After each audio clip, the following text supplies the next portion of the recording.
I grew up in the Tremé area in the 6th Ward.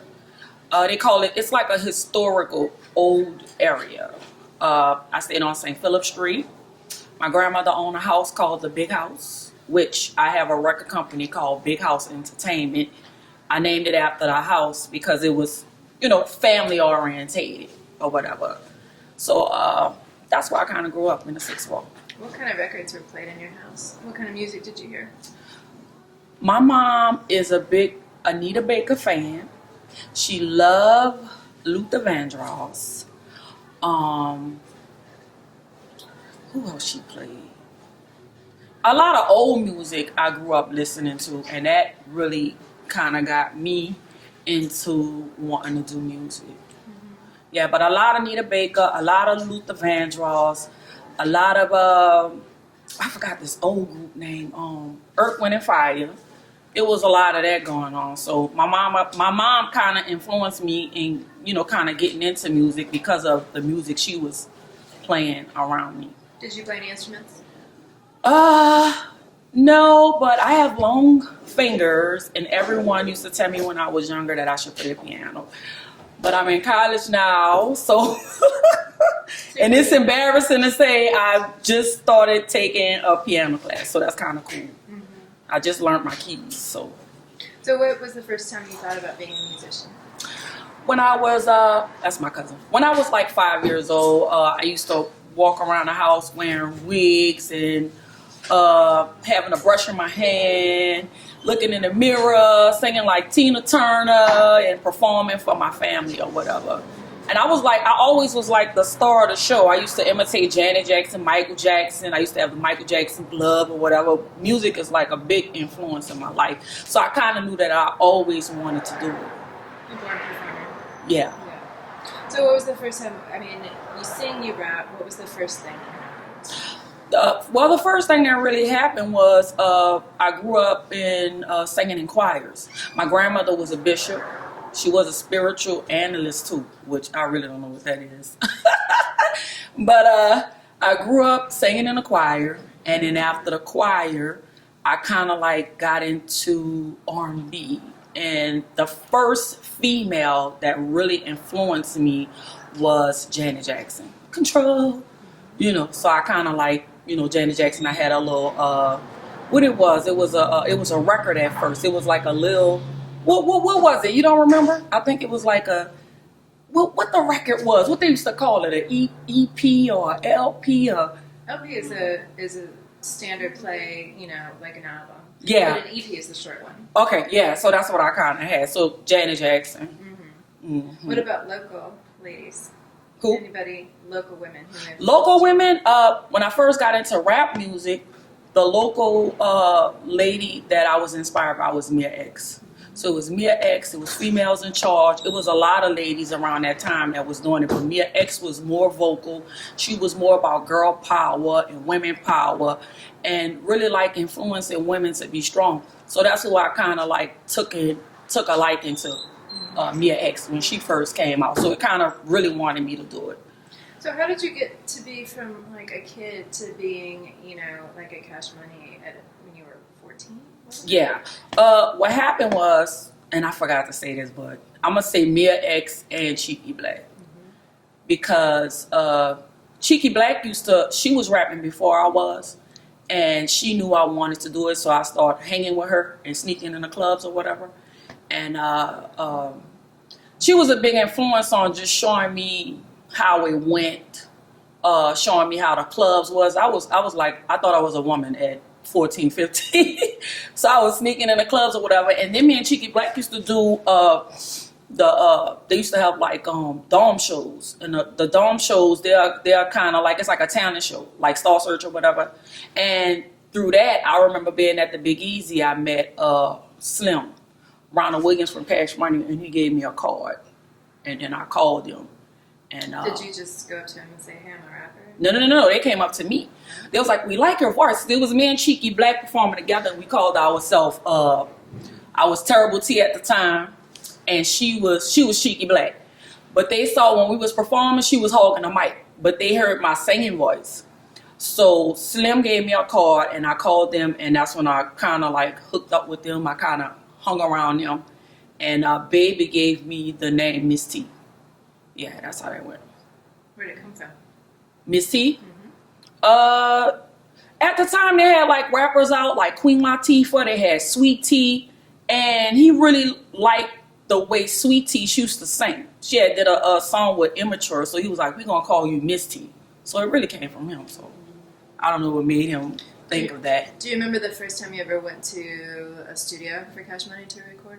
Yes, the late Pimp Daddy, rest in peace. We were recording in a house uptown, and he was on a record called Get 'Em Up Nigga, and they asked me to feature on, and I featured on a record or whatever, and that was my first studio experience, and I was scared as hell.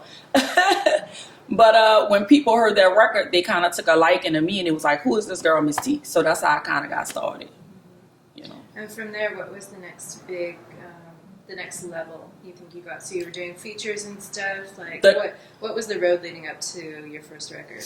The road leading up to my first record was the feature I did with Pimp Daddy, and featuring on UNLV. That's like Cash Money first roster. Lil Slim. I don't remember everybody, but just doing a lot of features led up to me doing an album, because you know, now understanding what record companies do with new artists, they try to test them and have them on other artist stuff to kind of see how, you know, they're gonna do and what the response is gonna be. And a lot of people took a liking to me. So once my name started buzzing, that's when I started recording the album. My first album was Having Things. Before that, I had a maxi single called Hit the Road. I did that first, and then I came back into the album, and then it was a good response, and then I dropped another album. So I had like 3 albums on Cash Money. Mm-hmm. And what was the response to that first record? Oh, my first record did very good. My second record did good. Locally, I scanned like 10,000. That's not even including the mamas and pops, because they didn't have a sound scan in their store. But when I checked my sound scan, it was at like 10,000 records along in New Orleans, and that was back then before they even started bootlegging. So I had got real popular off of my first and second album with Cash Money. Where were you performing? I was performing. They had a club called Rumors, Big Easy, Stars. I performed all over the city, or whatever. Yeah. What was your favorite show? What's your favorite show you think you've ever done? My favorite show, I think, is Teen Summit. Yeah. That they put on for the teens to kind of, you know, stop the violence or whatever. And I did a song called Why You Acting Funny with Partners in Crime. And that was like, they had like 30,000 people in there. Mm-hmm. So that was like one of my favorite shows. What's a song you're most proud of that you've done? Your favorite? My favorite song that I'm most proud of is a song that people probably don't pay attention to, but it's Stronger Now. It's an R&B song. It's on YouTube right now, and it's really about women empowerment, and it's talking about, you know, me being in an abusive relationship. Because when I was 14, 15 or whatever, my first relationship with a guy, it was abusive, and this song I recently wrote was about being strong and coming out of it. And it's also talking about karma. When you do somebody bad, it come back to you, you know. So that's one of my proudest songs. I just can't wait till people really get into that song, because people really like the ranchy rap style. So sometimes when I sing, they're like, okay, that's good, but we want to hear them niggas be creeping, or we want to hear, you know, they like the raw side, you know, more than the R&B side. But I like both. Why do you think, I mean, everybody likes that stuff, but why do you think they like it so much in New Orleans? Why they like it so much? Like my music, or just bounce? I mean, just like that really raunchy, like raunchy stuff, music. Like, because it's real and people could kind of relate to it. And I don't really think New Orleans, like, you know, people in New Orleans, I don't really feel like our music, you know, you could take it back to Soulja Slim, it's not phony. And it's like music that people could relate to. So that's why they really like the ranchy and raw cut and say what you mean and mean what you say, you know. So You know, and in New Orleans, like most of the people, especially in the inner city, we kind of like outspoken. So we say we want, you heard me, and don't play with me, and don't send for me, don't come for me, you know, things like that. So I really feel like they like the ranchy side because it's real. Tell us about, you know, being a woman in this business. What's specifically hard about it? Oh man, it's hard. It's hard being a woman in a business because you have guys that come up to you that's producers or rappers and say they want to really help you, but they want to have sex with you. So it's kind of crazy. And then what I always dealt with in my life is weight issues. 1 minute I'm up and down, and it's a hurtful thing when people say you don't have the look or you don't have a commercial look or whatever. But my fans not telling me that. My fans won't hear me, you know. But it's mostly like the men in the industry are used to you being a certain size when you were 15 years old, and now you're 36, and they feel like you were better at this size, but I'm better whatever size I am, you know. So I get a lot of slack for that.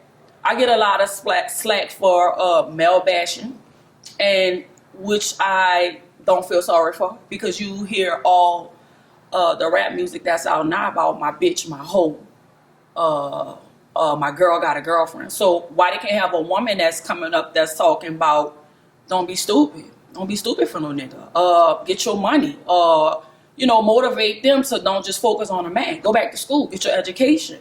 So they kind of like, you know, say all you talk about is dogging niggas. Well, all y'all talk about is fucking hoes and bitches. So I'm not gonna stop what I'm doing because a few people feel like I shouldn't be male bashed. They just want me to be the girl to be singing about, oh, I'm gonna be your bitch and I'm gonna be your hoe. No, I'm a queen.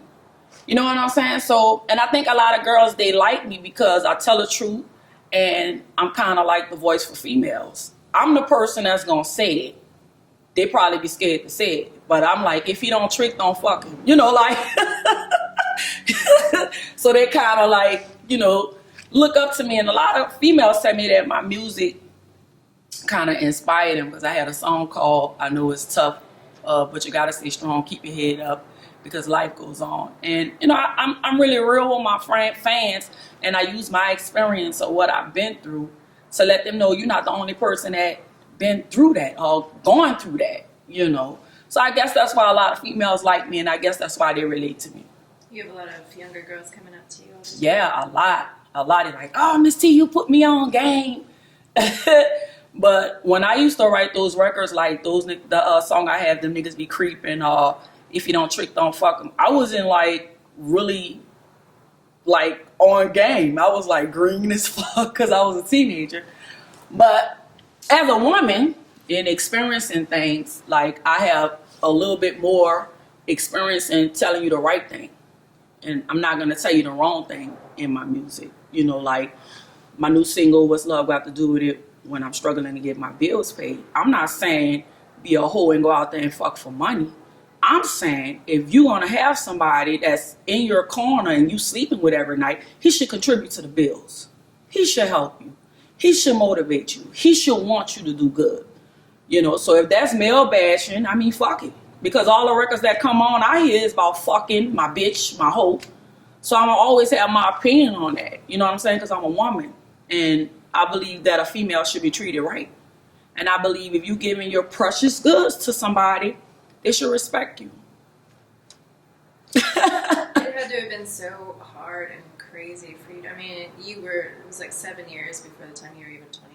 You were like signed to a label and doing all this and playing shows. I mean, how hard was it to be so young? And Cash Money signed a lot of young people. Right. You know. Right. I think Cash Money, and just be honest, I think they sign young people because they don't really know the business.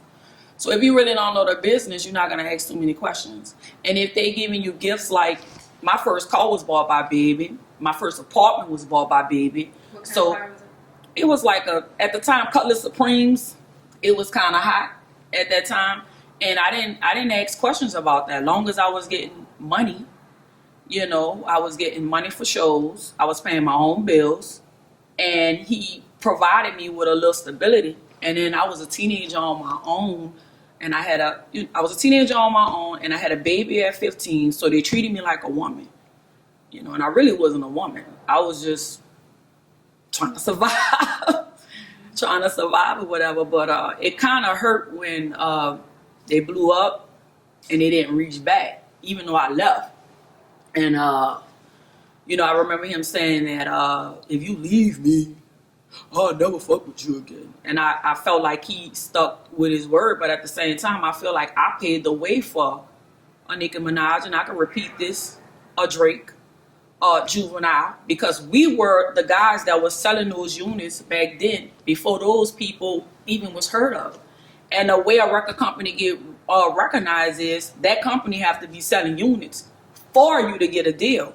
And I talked to a lady named Wendy Day that said she helped get Cash Money the deal. She said I was like on the top of the list. UNLV, me, because we were selling the most records at the time. So I just kind of figured, like, if you didn't put me on with you, at least, put me in good words with somebody. But them niggas, well, I wouldn't even say Lil Wayne, because when I see Lil Wayne showed me much respect. But baby, he acts so Hollywood, and they have their bodyguards. I'm like, hold up. Y'all practically raised me. I'm not gonna do you nothing. Why you got your bodyguard right there? And then it's like, when baby see me is broken promises, he a liar. I'm gonna take you to Miami. Like, he trying to show me, bitch, we up here and you down. But the reason why I forgave baby, because it was miss. They didn't pay me right. But I forgave him. You left. When did you leave? I left in 90, probably like in 98, and that was like before they kind of blew up. But I forgave him because I felt like I was young. And it was something that I had to go through to experience the business and to learn what I know now. I have a lot of knowledge about the business. I ain't the smartest, but I do know about royalties. I do know about copyrights. I do know about publishing now. If I would have stayed with those guys at that time, I don't think I would have been taught the things that I know now. So it was kind of like a blessing in disguise. I'm a better person. I'm a better woman. And then it comes with maturity too, because I'm 36, So. Yeah, you've packed a lot in. Yeah. It's been a I long have. career already. Yeah, it have. But I'm grateful that I still could live off music and still have my little side hustle like this. And at the same time, people still book me for my older music that I recorded with them. So I'm grateful. You want to tell us the story about Magnolia and Shorty? Oh, I don't want to cry. Did you see TV1? I saw it. Oh my God. It was good. I'm gonna be honest about that story. What I really didn't like was she really used to go to bat when it came to Cash Money. I already had left, and he used to throw in my face all the time, you left. Shorty stuck with me and all that. But at the same time, I didn't really see what he was doing for her. He'll come and give her a little money or whatever, but they had the kind of money where she could have been in a gated community where that shit wouldn't have happened. Or she could have been on the road with them. You know what I'm saying? Like, just feeding a person a dream and just know that you really wasn't gonna fuck with them. I'm just being honest. They don't like what I'm saying. I don't really give a fuck. So it is what it is. But it kind of hurt me because when I went to Magnolia Shorty, I talked with her about us doing a group called Gutter Girls. And I felt that BG, Juvie, and everybody that was with Cash Money, those guys would make $10,000 a show. Or, $20,000 or whatever. And I felt like if we came together as a group, we could get that kind of money because we wasn't making that kind of money.